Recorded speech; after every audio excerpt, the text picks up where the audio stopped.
Welcome back to another way to make racks. And today we're going to be doing college basketball and how to make racks. Obviously, it's getting later into January. We're going to be coming up on February and then eventually March, which, comes with March Madness. Obviously, the best time of the year for sports fans, especially basketball.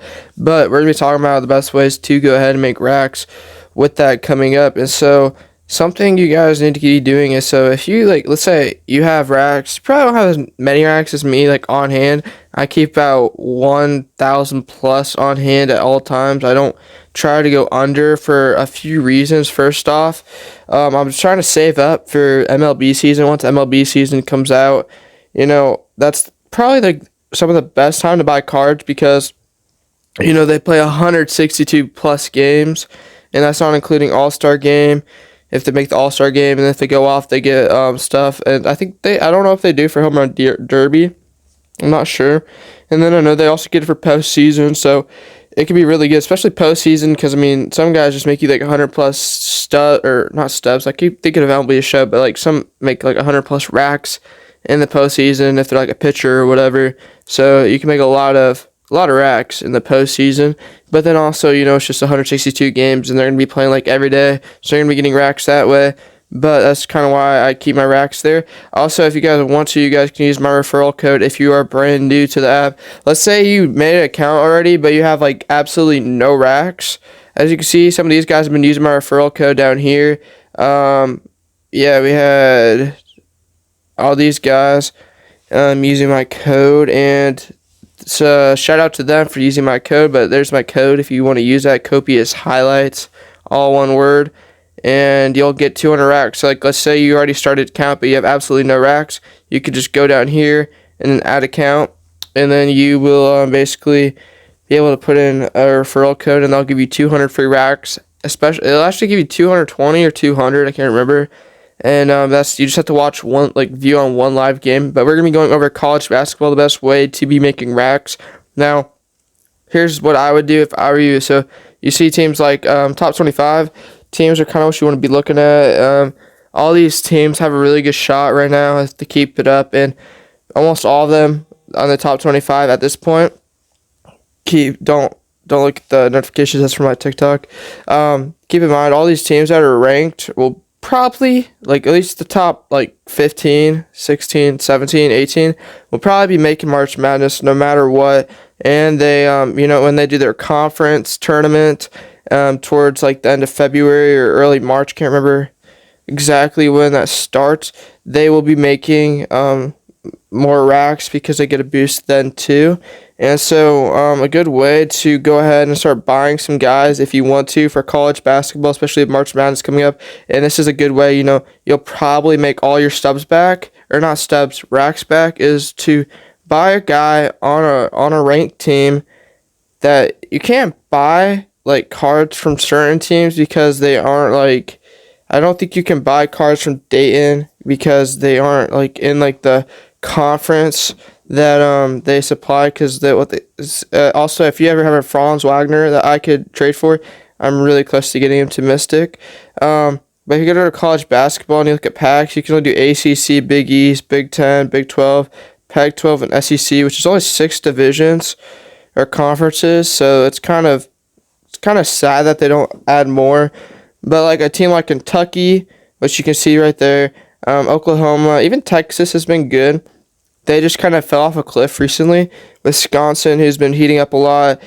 Duke, Creighton, always a decent option. They always usually do good in the March Madness. Usually win about 2 or 3 games no matter what. Purdue, who seems to always get out second or first round. Obviously I picked up Zach Edey the other day. He went off for me, or he went off. What I've been kind of doing is, so you see, he got a 43 racks performance. Now, the way I would buy these guys in these ranked teams is look at Houston, BYU, is you'll go down here and it will show you after the game's done who had a good day. So if we go to Monday, last night, North Carolina is obviously a 3rd ranked team. Kansas is 7th. So these are good teams to buy players from. Davis had 36. Now, I want to buy Davis because he had 36, but if you look back to, I think it was even Sunday, like obviously you can't buy players from FAU, but Davis had 39. But if you go to Saturday, the Zach Edey had an 8.4 performance. That's a 43 racks earned, and so he's, like 1/5 of the way to getting me back my 200 racks, and he's most likely going to be making March Madness. And a good way to go over these is to see if you can buy them. Now, obviously, you can buy Zach Edey. We went over that because he is in the Big Ten. But when you go down here, you can look at their performances. So as you can see, at an 8.4, a 5.7, and a 9.2. 9.2 is insane. Like that's like 52 racks. And obviously 2.9, 4.5. He's usually getting above a 4. If not, he's going to get something high like multiple 7.6s. That's 40 racks earned, basically each time. And, this is a guy who's definitely going to be making March Madness. And even if they lose that game, he's still probably going to have quite a bit of points. And, he's going to do the Big Ten tournament. And obviously, I think Purdue has a pretty good shot of winning that. So when you look at guys like that, and then obviously look at a guy like here, like Creighton, Alexander, there's a lot of good players. You want to buy guys from ranked teams. Obviously, you can't buy people from Dayton. Texas A&M's not as good. Or is that Texas Tech? Yeah, they're 25th ranked, but I still want to be buying them right now. If you go back, just look at some of these guys. Just keep an eye on all of the players doing good. A team like Illinois, Coleman Hawkins usually doesn't do that good, but he went off that night. It's just a good way to start buying players. And then obviously Sheed went off this night, 47 racks. LSU, right, had 38. But pick and choose who you guys really want to buy. And if you look at last night, obviously this is another little thing to do for NBA. This was one of the craziest nights I've seen in the NBA for making racks in a long time in the regular season. We had Karl Anthony Towns make 73 racks last night. He would have had a ton more if he would have hit 70 points. As you're going to see, Joel Embiid made 92 because there's a boost when you get 70 points. They get so many extra racks, and he hit that last night. Obviously, for whatever reason, they rated Karl Anthony Towns' performance higher, but he didn't make as many racks as, Joel Embiid made. Otherwise, he may have made over 100 racks if he would have hit 70 points. But it's, these are, look, 6.8 gets 19, but 10.6 gets 92.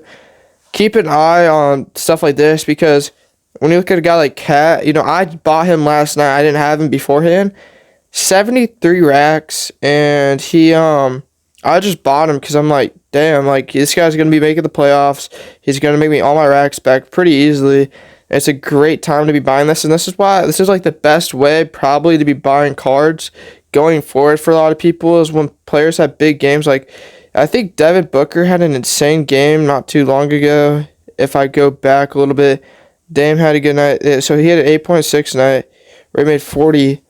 40 is nothing, it's good, right, for regular season, but obviously, will the Suns make the playoffs? That's a tough thing to say, but we really don't know at this point, but making 40 racks, you can assume he's probably going to make you back all your racks, especially with the season only being about not even halfway done. So it's not always bad to be playing guys like that. And then